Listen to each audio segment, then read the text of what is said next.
Hey guys, Mjax here, and today I want to do something a little bit different. I want to talk about one of the lost relics of the gaming industry, specifically the expansion pack. Now, before you go to the comments, which you probably won't, and start typing up a response like, "Dude, expansion packs still exist, lol," let me explain. I don't mean, well, I guess I do mean expansion packs in the traditional sense. You used to see them all the time for PC games and stuff. You go to a store, buy another box that would literally have another install disc or a code or something to unlock content in the game. Usually a new disc, because DLC wasn't really a thing back then. But nowadays, we've come so accustomed to the term DLC and the idea of DLC that the expansion pack is increasingly rare. And if it isn't rare, it's shoved down your throat in a disgusting manner that I'm pretty sure Jim Sterling would do much better explaining. But what I'm talking about is DLC of a subset of DLC. A kind that is very rare nowadays. And that's kind of sad. I'm not talking about cosmetic packs that add a little bit of cosmetic items. And I'm not talking about game shark cards or whatever that allow you to add freaking money to your account. I'm talking about good old-fashioned expansions to the base game that weren't just kept out of the base release for profit's sake, but rather the game developers legitimately thought they could add to the experience that they already crafted and sent out. Now, I would use The Sims as an example, but I think after The Sims 2, expansion packs became sort of demanded by companies like EA, rather than being a sort of, what's the word? Honest, integral interest.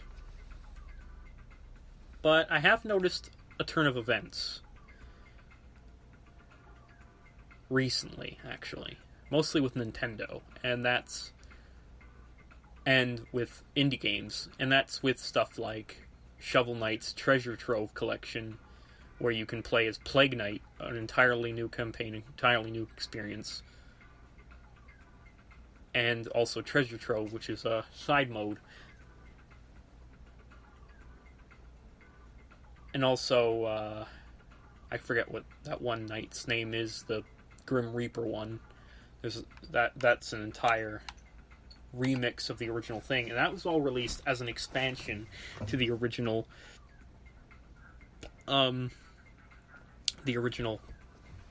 game. It added new content, new levels.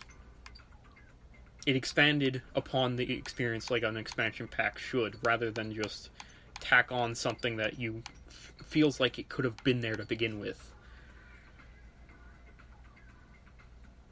A good example of this is the DLCs that were done in Fallout New Vegas, which I'm sure if you're a fan of Fallout, I don't have to exactly explain to you what I mean when I say the DLCs in that felt more like expansions than they did just add-on content. And for another Wasteland with an equally good expansion, we can turn to Borderlands 1 and Borderlands 2, which both had strikingly expensive packs released after the fact. Because back then, when those games released, there was no such thing as games as service as we're getting now. No, developers kept interest in a game, and they kept making money off of a game by expanding upon what they already had in between developing a new entry. And that, honestly, is becoming rarer, like much rarer. So I'm glad that certain companies like Nintendo are kind of stepping up to the plate with stuff like the Octo expansion and what's the the Ubisoft's recent reveal of a DLC for Mario and Rabbids Kingdom Battle with the Donkey Kong, which is a full campaign on a new world with two new characters, and you get an entire story out of that. You get actual content. But to talk about something I actually have knowledge with, let's talk about the Octo expansion. The Octo expansion, I don't know what I was expecting when I first seen the trailer for it, but the trailer for it didn't do it as much justice as actually getting to play it did. You're getting more story information than was even given in the base game. You get secrets and interactions between the two off-the-hook girls. If you know the game, then you know what I'm talking about. You get a whole bunch of like miniature lore things. You get a brand new playable character. It's cosmetic mostly, but still. You've got cutscenes, like actual fucking cutscenes, and a terrific boss battle, which I will not spoil for you, as well as 80 new levels. And if you've played the original single-player campaign in either of the games, you probably think you know what you're in for, but you're probably wrong. Instead of just expanding upon the first game, this game, or upon the second game, which it's for, it expands on the first game as well. It talks about what happened after the events of Splatoon 1. It has more freaking challenges than I could even shake a stick at. Not all of which are mandatory to complete the main story, by the way. So there's more stuff than just the stuff you need to do to complete it. And after you complete the main story, you unlock even more stuff after that.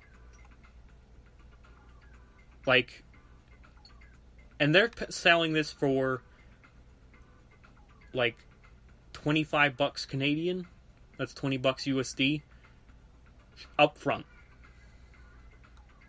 No more selling, no more upsells, no more things to do, no season pass. You just get what you get for an upfront price that seems fair. And I think $25 is more than fair for the amount of content I got out of this.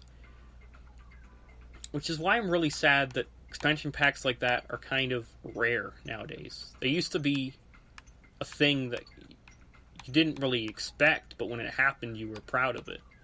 Then it became something you did kind of expect and you looked forward to.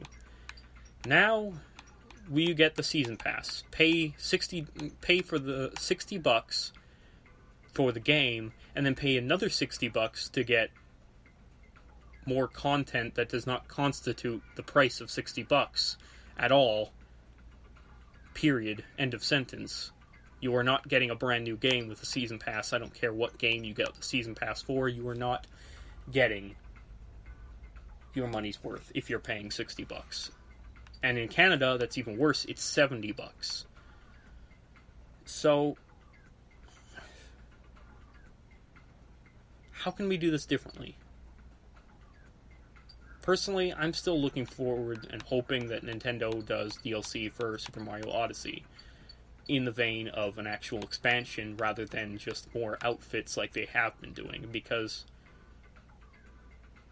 I'm willing to spend more money on a game I already own while waiting for the next entry in a series. I'm willing to do that. I'm willing to support DLC if DLC is done right and done fair for the consumer as well as the developers.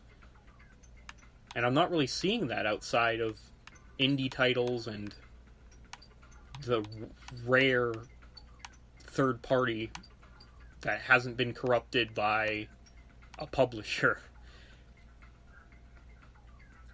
So, I don't know how we can make this happen. Maybe go on social media. Bring up the conversation. Bring back expansion packs in the traditional sense. Start a petition. I don't know. I don't know if we're going to get back to where we are, or if that's a thing of the past that's long gone. But what I will say is that I'm happy we have it in some capacity, in as rare as it is. Because, honestly, I've been losing touch with the gaming industry lately, and I used to be a hardcore gamer. I used to be a gamer since I was 4. I used to be addicted to game consoles. I play them almost every day, and nowadays I can't even pick up a controller without getting this depressing feeling in the bottom of my chest. And I think part of that's due to the lack of, well, transparency and the increase in douchebaggery in the games industry lately, where I don't even feel like if I shell out money for a game that I'm going to get a full game and not just a bare skeleton of a game engine and then be forced to cough up money. And I know the DLC argument isn't new, and I know the current focus is on loot boxes, but I honestly think that stuff like the Octo expansion, and possibly if rumors are to be believed, when Borderlands 3 eventually pops out, that we might get to see some more traditional expansions again, and stuff like the Octo expansion gives me hope. Hope, but not necessarily in any respect confirmation. And that's kind of sad. I don't know, guys. This is something different. I just wanted to talk about something that's been on my mind recently. You can like or dislike or leave a comment or not leave a comment or subscribe or not subscribe if you want to hear further content like this, or hear reviews on pony videos, or just get some clever old shit posts, because I like to post shit posts every now and again. You might have seen my one for Octo expansion recently. But, yeah.